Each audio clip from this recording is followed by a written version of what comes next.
આપણે જે ઘડીની વાઇટ જોતા હતા એ ઘડી આવી ગઈ છે। આજે છે 24 ડિસેમ્બર 2023 અને મારી પાછળ તમે જોઈ શકો વર્લ્ડ રેકોર્ડ બનવાનો છે 37,000 આહિરાણીઓ અત્યારે ગ્રાઉન્ડમાં આવી ગયા છે। તમે મારી પાછળ જોઈ શકો અને અત્યારે એનર્જી એકદમ હાઈ લેવલ ઉપર હો। તમે પહેલા એકવાર પાછળનો નજારો જો એકદમ હાઈ લેવલનો નજારો હોય અને પબ્લિકને પણ તમે જોઈ શકો કેટલી બધી અહીંયા પબ્લિક આવેલી છે। વર્લ્ડ રેકોર્ડ અત્યારે બની ગયો છે, નોંધણી થઈ ગઈ છે, આપણા સિંગર લોકો પણ આવી ગયા છે અને એનર્જી એકદમ એટલે એકદમ હાઈ લેવલ છે। પબ્લિક તમે જોઈ શકો મારી પાછળ બહુ વધારે પ્રમાણમાં પબ્લિક છે। મહારાષ્ટ્ર સેના માટે 5,000 વર્ષ પછી હિસ્ટ્રી રિપીટ થાય છે। 5,000 પહેલા બહેનો અહીંયા મહારાષ્ટ્ર રમતા હતા અને બહેનો સવારે 5 વાગ્યાથી તૈયાર થઈને આ ગ્રાઉન્ડ ઉપર પહોંચી ગયા હો। મારી પાછળ જોઈએ તો આ ગ્રાઉન્ડ કેવડો મોટો છે, અલગ અલગ 36 લેવલના તો રાઉન્ડ બનાવ્યા છે। પછી બહારનો રાઉન્ડ એનો હિસાબ કરી લીધો કિલોમીટર 1.5 કિલોમીટર જાય છે અને કૃષ્ણ ભગવાનને રીઝા માટે અહીંયા સિંગરો પણ આવેલા છે જે સુમધુર ગીત ગાઈને કૃષ્ણ ભગવાન અત્યારે રીઝાનું કામ કરે છે।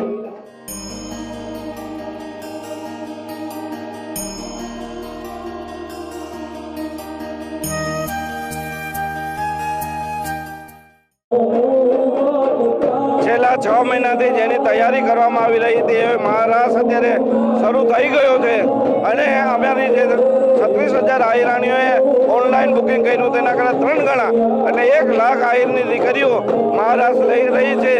જે એ કૃષ્ણ ભગવાન જે વૃંદાવન અને મથુરામાં રાસ કર્યો હતો એ રાસ આજે વર્ષો પછી જે આહિરોમાં એક દેવી તત્વ ઘટતું હતું એ દેવી તત્વને પામવા માટે અને આપણા સનાતન ધર્મને ઉજાગર કરવા માટે આપણા સંસ્કાર અને સંસ્કૃતિનો વિકાસ થાય એના માટેનો આ મહારાષ્ટ્રનો બહેનોનો પ્રોગ્રામ સફળતાપૂર્વક પાર થઈ રહ્યો છે। ત્યારે હજારો કાર્યકર્તાઓ હજારો બહેનોએ ખૂબ મહેનત કરીને દ્વારકાના 600 વીઘા જમીનમાં જે ભગવાનની કર્મભૂમિ છે એ ભૂમિ ઉપર રૂક્ષમણી માતાના મંદિરની સામે આજે મહારાષ્ટ્ર થઈ રહ્યો છે। ત્યારે આત્માથી પરમાત્મા પામવા માટેનો આ મહારાષ્ટ્ર છે એ દેવી તત્વોને ઘટતી જે આહિર સમાજની કુરજાજો તો આવનાર પેઢીને એના સંસ્કાર અને સંસ્કૃતિ મળે એના માટે એ માટેનો આ મહારાષ્ટ્ર સફળતાપૂર્વક પાર પાડી રહ્યો છે। હજારો અને લાખો લોકોની સંખ્યામાં અમારા ધાયરા કરતા 3 ગણા લોકો અહીં આ મહારાષ્ટ્રમાં ભાગ લઈ રહ્યા છે અને આ કોઈ પ્રોગ્રામ સફળ થયો એનો અમને આનંદ છે।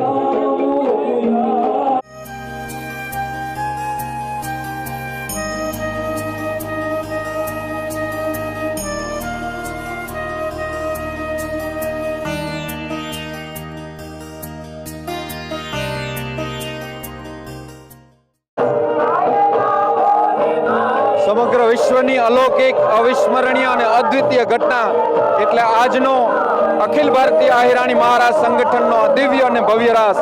આ રાસ સમગ્ર વિશ્વમાં નહીં પણ ત્રિલોકના નાથને અહીંયા દ્વારકાની ભૂમિ ઉપર ઉતરવા માટે મજબૂર કરી દે એવો ભવ્ય અને દિવ્ય છે। ત્યારે સમગ્ર આહિર સમાજ આ રાસને માણી અને પોતાના જીવનને ધન્ય કરી રહ્યું છે। કદાચ આ પૂર્વજન્મના પુણ્ય કર્મો હશે કે અમારા જન્મમાં આવો દિવ્ય રાસ સર્જાયો છે। 5,500 વર્ષ પહેલાની વ્રજની પરંપરા આજે ગોકુળની ગલીઓમાં જાગૃત થઈ છે। ત્યારે ભગવાન કાળિયા ઠાકરને અમે સૌ પ્રાર્થના કરીએ છીએ કે આહિર સમાજ ઉપર કાયમ આમ ને આમ પોતાનો હેત અને પ્રેમ વરસાવતો રહે। જય જય જય જય દ્વારકાધીશ।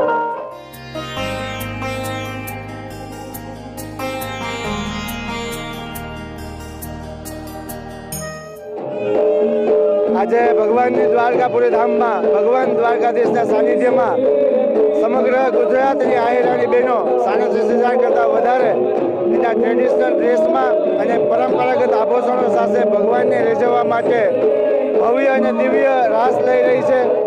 આ રાસની પરંપરા ભગવાન કૃષ્ણએ પોતાના જન્મ પછી ગોકુળની અંદર 11 વર્ષ અને 52 દિવસ સુધી જે લીલા કરી અને ત્યાર પછી ભગવાને પોતાનો દિવ્ય અવતાર માટે થઈ અને રાસને છોડ્યો હતો અને ફરી દ્વારકામાં આવી એમણે પોતાનું સામ્રાજ્ય સ્થાપ્યું। ફરી પાછો ભગવાનના દીકરા અનુરુદ્ધજી અને એમના પત્ની એ અહીંયા આસામના દીકરી ઉષાજીના લગ્ન અનુરુદ્ધજી સાથે થયા અને આસામ અને ગુજરાતની સંસ્કૃતિ સાથે મળી અને આહિર સમાજનો આ મહારાષ્ટ્ર ટ્રેડિશનલ એ અમારી ઓળખ બની છે। આ મહારાષ્ટ્રના માધ્યમથી સામાજિક એકતા થાય, સમાજની અંદર દૂષણો દૂર થાય અને સર્વ ધર્મ સર્વ હિન્દુ સમાજ એ એમાં આહિર સમાજનું યોગદાન થાય અને અન્ય તમામ સમાજોને સાથે રાખી અને આહિર સમાજ પ્રગતિ કરે એવા ભાવ સાથે આજે વિશ્વ શાંતિની રેલી પણ અહીંથી યોજાવાની છે. ત્યારે આજે આ ઐતિહાસિક ઘટના પ્રસંગે આ સ્થળ ઉપર ઊભા રહી અને મને સાક્ષી થવાનો જે મોકો મળ્યો છે એના માટે હું મારી જાતને ધન્યતા અનુભવું છું. અને આહિર સમાજનો આ અભૂતપૂર્વ અને દિવ્ય ન કલ્પી શકાય એવો કાર્યક્રમ આજે દ્વારકાધામમાં ભગવાન દ્વારકાધીશના સાનિધ્યમાં યોજાઈ રહ્યો છે. એમાં આપ સર્વને પણ એમની શુભકામના પાઠવું છું.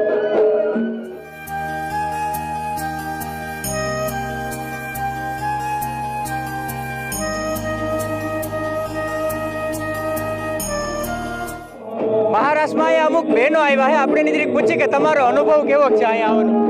આજે અહીંયા અમને અહેસાસ ગોકુળ મથુરા જેવો થયો છે કે સાક્ષાત અમે અહીંયા વૃંદાવનમાં રાસ રમી રહ્યા છે. અમારો કાળિયો ઠાકર અમારે હારે સાક્ષાત બિરાજમાન છે અને અમે એટલો અનુભૂતિ અને અહેસાસ થયો કે જાણે અમે વ્રજમાં રાસ રમી રહ્યા છીએ. અને અમારા માટે તો ગૌરવની વાત એ છે કે અમે આહિર કુળમાં જન્મ લીધો અને એથી ગર્વની વાત એ કે કાળિયા ઠાકરે આહિર કુળમાં જન્મ લીધો.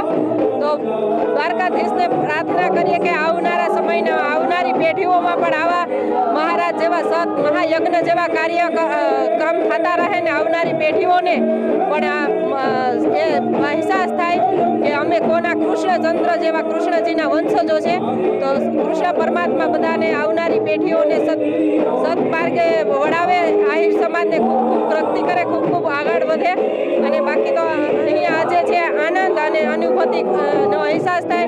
એનું વર્ણન ગમે એટલું કરીએ એટલું ઓછું છે, કારણ કે એનું કોઈ વર્ણન થઈ શકે એમ જ નથી. અત્યારે સાક્ષાત અમે વ્રજમાં બેઠા હોય એવો અહેસાસ થાય છે અમને. આજે આ દ્વારકાની નગરીમાં જે અમારા આહિરોનું આ જે થયું છે એનું અમને ગર્વ છે. અને આજે ભગવાન ખુદ અહીંયા એના કણે કણમાં અને રજે રજમાં અહીંયા આવ્યા છે રમવા, બધાના દિલે દિલમાં. એ બધાનું અમને બહુ ખૂબ ગર્વ થાય છે. આ મહારાષ્ટ્રનો એક વિશ્વ રેકોર્ડ રસમાં જઈ રહ્યો છે એનું અમને ખૂબ ગર્વ છે. અમે કૃષ્ણ ભગવાનના વંશજો છીએ અને આજે 5.5 વર્ષે આ રાસનો અમને મોકો મળ્યો છે ત્યારે અમને બધાને ખૂબ ખૂબ આનંદ છે અને ખૂબ બધાએ મહેનત કરી અને ખૂબ બહુ કર્યું છે. બહુ સરસ છે, અમને અંદરથી બહુ ખુશી છે.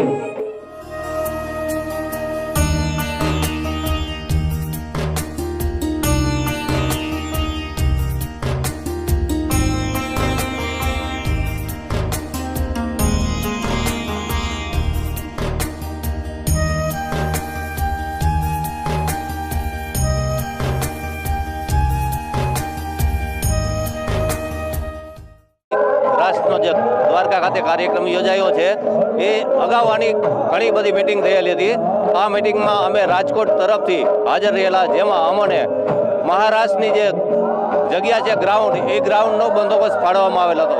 જેના અનુસંધાને અમે રાજકોટના 125 અને તે સિવાયના ગીર સોમનાથના 50 તે તમામ મળી સવારથી 4:30 વાગ્યાથી તમામ માણસો આવી ગયેલા હતા. જે પૈકીના રાજકોટના તમામ સ્વયંસેવકો ટ્રેડિશનલ ડ્રેસમાં આવી અને પોતાની ફરજ યોગ્ય રીતે ભજવેલ. જેમાં બેઠક વ્યવસ્થામાં તમામ માણસોની જે બેરિકેડ લગાવેલી છે, બેરિકેડથી 2.5 ફૂટ દૂર રાખવામાં બેસાડવામાં આવેલા. સવારથી જ આ હતું એટલે યોગ્ય આયોજન થયેલું હતું. જેના અનુસંધાને આ મહારાષ્ટ્રમાં ખૂબ જ સારી બેઠક વ્યવસ્થા કરવામાં આવેલ હતી. રાજકોટથી હવે આ મહારાષ્ટ્રને લઈને હું એટલું જ કહેવા માગું છું કે આત્માનું પરમાત્મા સાથેનું મિલનની આ ઘડી છે. આ જે આયોજન થયેલું છે એમાં અમે આ લોકો 9 મહિનાથી સતત રાસની અંદર પરોવેલા હતા. ગામે ગામની અંદર ડેમો કરેલા હતા. તાલુકે તાલુકે શ્રી કૃષ્ણ શરણમ મમ, શ્રી કૃષ્ણ શરણમ મમ એના નાદ સાથે અમે એક સંદેશો પહોંચાડીએ છીએ લોકોને કે ભગવાન પ્રત્યેની ભાવના અને કૃષ્ણની ભક્તિ સતત લોકો કરતા થયા છે. એની અમે પ્રતીતિ અનુભવીએ છીએ. અને તમે લોકો અત્યારે દેશ જોઈ શકો છો કે આ માણસો, આ પબ્લિક કેટલી બધી ભગવાન પ્રત્યેની તમન્ના છે અને ઈશ્વર પ્રત્યેની જે લાગણી છે એ જોઈ શકાય છે. જય શ્રી કૃષ્ણ, જય દ્વારિકાધીશ. મહારાષ્ટ્ર અમારો ગિનિસ બુકની અંદર નોંધાવાનો છે એવો મોટો કાર્યક્રમ કરેલો છે. અમારા મહાનુભાવો, મહાનો દાતા આ અમારા અંદાજિત 4 કરોડ રૂપિયાના ખર્ચે અમારા રાસનું આયોજન કરેલું છે. જય મુરલીધર. સૌને જય માતાજી, જય દ્વારકાધીશ. મારું નામ કરશન ગઢવી છે. માંડવી કચ્છથી આવું છું અને આજે આ મામા ડાયરા મહારાષ્ટ્રનો જોઈ અને ખરેખર મારો મન પ્રસન્ન થઈ ગયો. હું દ્વારકાધીશનો અને માતાજીના ચારણ ચાહક છે, તો એના માટે બે શબ્દો કહેવાનું કીધું છે. તો ગોપીપતિ ગૌલોકપતિ અને ગોકુલા નંદ જીવન જસોના નંદ કે નમો કૃષ્ણ વ્રજ ચંદ. આહિર મામા કાલથી મારા મિત્રો સાથે કચ્છથી આવ્યો છું. એ લોકોએ મને રહેવાની જમવાની એટલી સગવડ રાખી છે, એટલે અમે ચારણ આહિરને મામા કહીએ છીએ. માં બે વખતમાં આવે. મામા શબ્દ અમે એટલે કહીએ છીએ કે માં જેવો પ્રેમ અમને આપે છે. તો એવો અમારો જુગો જૂનો નાતો છે. માં ભગવતીને દ્વારકાધીશને પ્રાર્થના કરું છું કે એવો ને એવો અમારો નાતો રાખે. જય દ્વારકાધીશ, જય માતાજી, જય સિયારામ.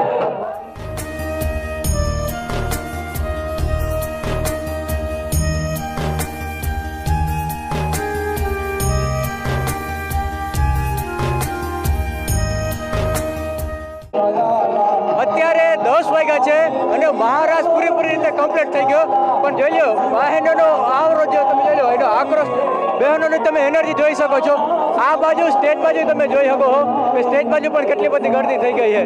જોઈ શકો સ્ટેજ ઉપર પણ અહીંયા આટલી બધી ગર્દી થઈ ગઈ છે, કારણ કે અત્યારે થોડીક વારમાં જ આપણો મહારાષ્ટ્ર પૂર્ણ થવાનો છે.